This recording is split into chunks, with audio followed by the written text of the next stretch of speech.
Hello বন্ধুরা, দেখুন আমাদের বাসাবাড়িতে যে এলইডি লাইটগুলো ব্যবহার করি সেগুলো একবার নষ্ট হয়ে গেলে আমরা সেগুলোকে ফেলে দেই।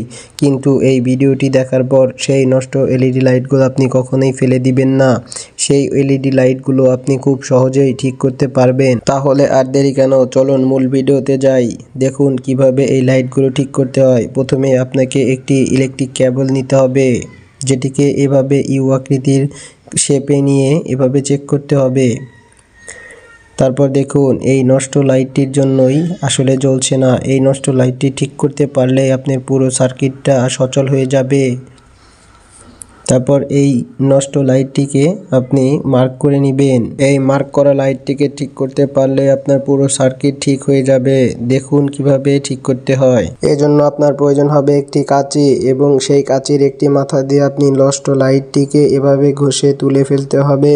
তারপর প্রয়োজন হবে একটি ব্যাটারি, এবং ব্যাটারির উপরে যে অ্যালুমিনিয়াম ফয়েল পেপার মোড়ানো থাকে সেখান থেকে অল্প এই ছোট টুকরা আকারে আপনাকে কেটে নিতে হবে। তারপর যদি এটিকে টেপ দিয়ে আপনি সেই নষ্ট লাইটটির উপর লাগিয়ে দেন, তাহলে দেখবেন আপনার লাইটটি একদম সচল হয়ে গেছে। তারপর আপনি বৈদ্যুতিক সংযোগ দিলে দেখবেন আপনার লাইটটি এরকম সুন্দরভাবে জ্বলতে শুরু করেছে। বন্ধুরা, ভিডিওটি ভালো লাগলে লাইক অ্যান্ড সাবস্ক্রাইব করে দাও।